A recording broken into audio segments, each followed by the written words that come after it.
SLBC టన్నెల్లో సహాయక చర్యలు ముమ్మరంగా కొనసాగుతున్నాయి. ఆర్మీ, ఎన్డీఆర్ఎఫ్, ఎస్డీఆర్ఎఫ్ బృందాలు సహాయక చర్యల్లో పాల్గొని ప్రమాదంలో చిక్కుకున్న వారిని రక్షించేందుకు వ్యూహాత్మకంగా ముందుకు సాగుతున్నాయి. టన్నెల్లోకి నీరు చేరడం, బురద పేరుకుపోవడం సహాయక చర్యలను మరింత క్లిష్టంగా మారుస్తుంది.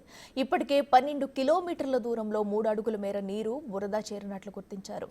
సహాయక బృందాలు డ్రోన్లు, ఎండోస్కోపిక్ కెమెరాలు, వాకీటాకీ సిగ్నల్ పరికరాలతో టన్నెల్లోనికి ప్రవేశించి పరిస్థితిని అంచనా వేస్తున్నాయి. అయితే సొరంగంలో 200 మీటర్ల మేర బురద నిలిచిపోవడం, నీటి నిల్వలు ఉండటంతో సహాయక బృందాలు ముందుకు సాగలేకపోతున్నాయి.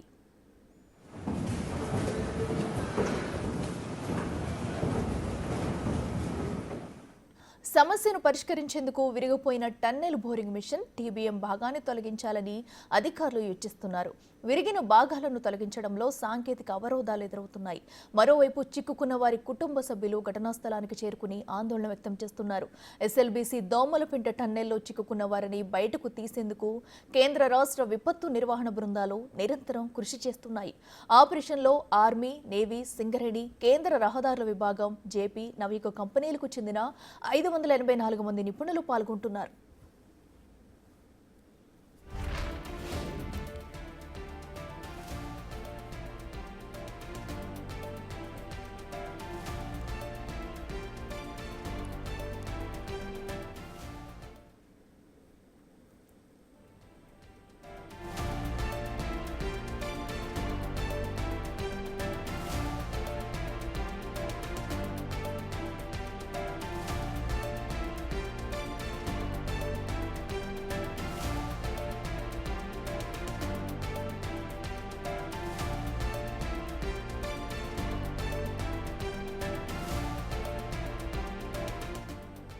ఇదే అంశానికి సంబంధించి మరింత సమాచారం మా ప్రతినిధి శంకర్ అందిస్తారు. శంకర్, చెప్పండి. ఇప్పుడే అటు టన్నెల్ వద్ద కూడా రెస్క్యూ టీమ్ ఆపరేషన్ అయితే కొనసాగుతుంది. బట్ ఇప్పటికీ కూడా టీబీఎల్ మిషన్ ని తొలగించేందుకు ఇప్పుడు ఎలాంటి సహాయక చర్యలు చేపట్టబోతున్నారు? అడుగడుగున అడ్డంకులు ఎదురవుతున్న తరంలో ఇప్పుడు ఏం చేయబోతున్నారు? డీటెయిల్స్ ఏంటి? దాదాపు 72 గంటలు పూర్తి అవుతుంది. ఎస్ఎల్బీసీ టన్నెల్లో చిక్కుకున్న వారి ఆచూకీ కోసం రెస్క్యూ ఆపరేషన్ను ప్రారంభించారు అధికారులు. ఇప్పటికి కూడా వారి ఆచూకీ లభించట్లేదు. ఒకవైపు నేవీ, మరోవైపు ఎన్డీఆర్ఎఫ్ సిబ్బందితో పాటు మిగతా రెస్క్యూ టీంలన్నీ కూడా ఇక్కడ పాల్గొంటున్నాయి. దాదాపు 72 గంటలు గడిచిపోయాయి. ఇప్పటికీ వాళ్ళ ఆచూకీ లభించలేదు. ఇప్పటికీ అధికారులు మొత్తం కూడా దీని మీద స్పెషల్గా దృష్టి సారిస్తూ ముందుకు వెళ్తున్నారు. ఇక ప్రజెంట్గా ఆ పరిస్థితి ఇక్కడ ఉంటే మనం ఒక మ్యాప్, అంటే ఈ యొక్క టన్నెల్కు సంబంధించినటువంటి మ్యాప్ ద్వారా అక్కడ పరిస్థితి ఏ విధంగా ఉందో వివరించే ప్రయత్నం చేద్దాం. ఎగ్జాక్ట్ మన కెమెరామెన్ ఇప్పుడు చూపించినట్టుగా ఇక్కడ మనకి ఏదైతే ఈ మ్యాప్ ఉందో, ఈ మ్యాప్ అంతా కూడా ఈ యొక్క ప్రాజెక్టుకు సంబంధించినటువంటి లేఅవుట్. ఇది ప్రాజెక్టుకు సంబంధించినటువంటి టోటల్ లేఅవుట్. ఇక్కడ మనం చూస్తున్నాం ప్రజెంట్, అంటే ఫస్ట్ స్టార్టింగ్ కొద్దాం. అసలు ప్రాజెక్ట్ ఎక్కడి నుంచి స్టార్ట్ అయింది, ఎక్కడ ఎండ్ అవుతుంది, ప్రమాదం జరిగింది ఎక్కడ అనేది ఇది చాలా క్లియర్గా మనం చూపించే ప్రయత్నం చేద్దాం. ముఖ్యంగా ఇది బ్యాక్లో కనిపిస్తున్న ఇదంతా కూడా శ్రీశైలం రిజర్వాయర్. ఈ శ్రీశైలం బ్యాక్ వాటర్, దీంట్లో ఈ వాటర్ అంతా కూడా ఇది మనకి ఈ మార్క్లో కనిపిస్తున్నదంతా కూడా వాటర్. ఈ వాటర్కు ఆనుకుని దోమలపేట దగ్గర ఎగ్జాక్ట్ స్టార్టింగ్ పాయింట్లో మనం చూస్తే కనుక ఇది దోమలపేట లొకేషన్. కిందికి దాదాపుగా మనం ఒక 4 కిలోమీటర్స్ దూరంలో మనం ఉన్నటువంటి ప్లేస్లో కిందికి వెళ్ళాలి.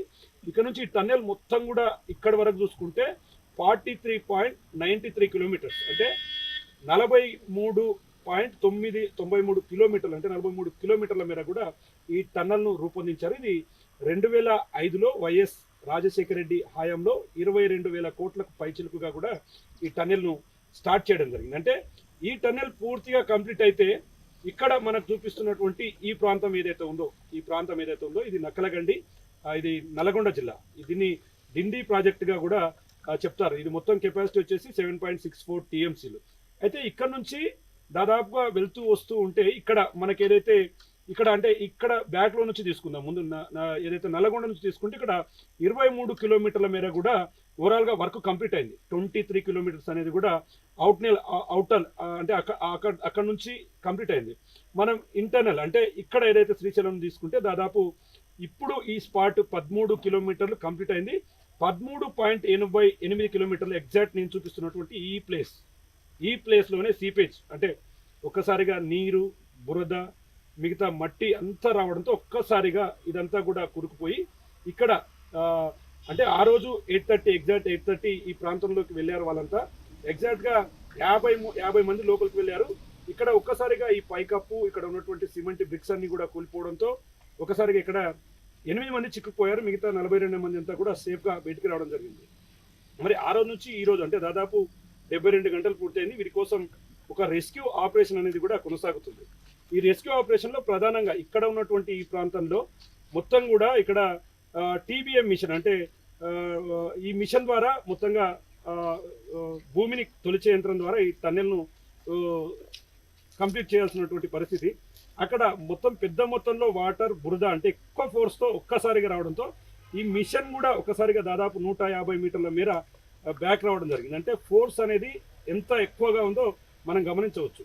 మేజర్గా తీసుకుంటే ఇక్కడ ఏదైతే మిషన్ ఉందో అది చాలా శక్తివంతమైన మిషన్, 1000 టన్నుల బరువు ఉంటుంది. అలాంటి మిషన్ కూడా ఒక్కసారిగా బ్యాక్ రావడం అనేది ప్రమాద పరిస్థితులను మనకు ఖచ్చితంగా కళ్ళకు కొట్టొచ్చినట్టుగా కూడా కనిపించేలా చేస్తుంది. మరి ఇప్పటి వరకు నేవీ బృందం కష్టపడుతుంది. మరోవైపు ఎన్డీఆర్ఎఫ్ సిబ్బంది కూడా లోపలికి వెళ్ళారు. ఇక్కడ ఉన్నటువంటి ఈ ప్రాంతంలో ఉన్నటువంటి బురదను, వాటర్ను, అదేవిధంగా మడ్ అంటే ఇక్కడ దీన్ని క్లీన్ చేసి బయటికి తెప్పిస్తే తప్ప ఇక్కడ లోపల ఏం జరుగుతుంది అనేది అధికారులకు ఒకవైపు రక్షణ దళాలకు కూడా ఇక్కడ అంతుపట్టని వ్యవహారం. కానీ ఇక్కడ కన్వేయర్ బెల్ట్ ఇక్కడ నుంచి లోపల అంటే ఈ టన్నెల్ పూర్తిగా ఇక్కడ వరకు చూసుకుంటే ఏదైతే స్టార్టింగ్ పాయింట్ నుంచి 13.8 కిలోమీటర్ల వరకు కూడా కన్వేయర్ బెల్ట్ ద్వారా ఈ తొలుచుకుంటూ వెళ్ళినటువంటి మొత్తం పదార్థాన్ని అంటే లోపల ఉన్నటువంటి మట్టి, రాళ్ళు, మడ్డి ఇవన్నిటి కూడా కన్వేయర్ బెల్ట్ ద్వారా బయటికి పంపేవాళ్ళు. కానీ ప్రజెంట్ ఇక్కడ ఎప్పుడైతే రేజ్ అయిందో, ఎక్కడైతే ప్రమాదం జరిగిందో కన్వేయర్ బెల్ట్ మొత్తం కూడా ఆగిపోయింది. అది ఎక్కడికక్కడే స్ట్రక్ అయింది మొత్తం. ఆ కన్వేయర్ బెల్ట్ లేకపోతే ఇక్కడ ఉన్నటువంటి ఈ ప్రాంతంలో దాదాపు ఒక చోట 16 మీటర్లు, ఒక చోట 20 మీటర్లు, 8 మీటర్లకు పైగా బురద ఉంది. ఆ బురదంతా బయటికి తీసుకురావాలంటే అంటే ఇక్కడ మనం స్టార్టింగ్ పాయింట్కి తీసుకురావాలంటే ఖచ్చితంగా అది అసాధ్యం. అది మాన్యువల్గానే చేయాల్సి ఉంటుంది. అది ఖచ్చితంగా మిషన్ ద్వారా చేస్తే మాత్రమే క్లియర్ కట్గా దాన్ని చేయగలుగుతాం. కానీ ప్రజెంట్ అది సాధ్యం అవ్వడం లేదు. ఇక మేజర్గా నిన్న ఏదైతే లోపల వెంటిలేషన్కు సంబంధించి ఏదైతే సుమా కన్స్ట్రక్షన్కి సంబంధించి సుమా వాళ్ళు పెద్ద జనరేటర్ని కూడా లోపలికి పంపారు అంటే ఈ యొక్క లైటింగ్ ఏర్పాటు కోసం. కానీ అక్కడ లైటింగ్ ఏర్పాటు చేశారు. కాస్త పని కొంత ముందుకు వెళ్తున్నప్పటికీ మొత్తంగా అయితే ఎక్కడ కూడా పనులు ముందుకు సాగడం లేదు. ఇక్కడ దీన్ని ఏం డిస్టర్బ్ చేసినా కూడా పైన ఎక్కువ ఫోర్స్తో, గ్రావిటీతో ఈ ప్రదేశం నుంచి దాదాపు అంటే ఈ టన్నెల్ నుంచి పైకి తీసుకుంటే ఓవరాల్గా మొత్తం కూడా తీసుకుంటే అది 400 మీటర్ల హైట్లో ఉంటుంది. ఆ భాగం అంటే గుట్ట పై భాగం నల్లమల్ల అటవీ ప్రాంతానికి సంబంధించి ఈ హైట్ నుంచి తీసుకుంటే దాదాపు 400 మీటర్స్గా ఉంటుంది. అది ఎక్కువ ప్రెషర్ పడుతుంది. దాని కింద ఉన్నటువంటి ఏ చిన్న పరికరాలను కదిలించడం కానీ ఆ బురద తీసే ప్రయత్నంలో ఫోర్స్ ఎక్కువైతే మిగతా ఈ ప్రాంతాలకు కూడా ఆ ప్రమాదం జరుగుతుందని చెప్పి ఒకవైపు నిపుణులు చెప్తున్నారు. ఇక మేజర్గా దాదాపు 72 గంటలు గడిచిపోయాయి. ఇక్కడ గత ఫస్ట్ డే, సెకండ్ డే కూడా వెలుతురు కానీ ఆక్సిజన్ కానీ చాలా ఇబ్బందికరమైన వాతావరణం. నిన్న నుంచి ఈ ప్లేస్ నుంచి అంటే ఓవరాల్గా అక్కడ ఉన్నటువంటి నీరు మేజర్గా ఈ డ్యామేజ్ ఎప్పుడైతే జరిగిందో ఊట నీరు అనేది చాలా ఎక్కువగా వస్తుంది. అంటే ఊట నీరు దాదాపు ఒక నిమిషానికి 3000 లీటర్లు వస్తున్నాయి. ఊట ఎక్కువగా ఉరుతుంది. కానీ దాన్ని ఖచ్చితంగా బయటికి తీస్తున్నారు. దాన్ని దాదాపు ఒక నిమిషానికి ఒక 4000 లీటర్ల చొప్పున కూడా దాన్ని బయటికి పంపిస్తున్నారు. కానీ మొత్తంగా అది అసాధ్యంతో కూడుకున్నటువంటి పని. మొత్తంగా ఇక్కడ పరిస్థితి ప్రజెంట్ సిచ్యువేషన్ చూస్తే కనుక అది సాధ్యమయ్యే పని కాదు.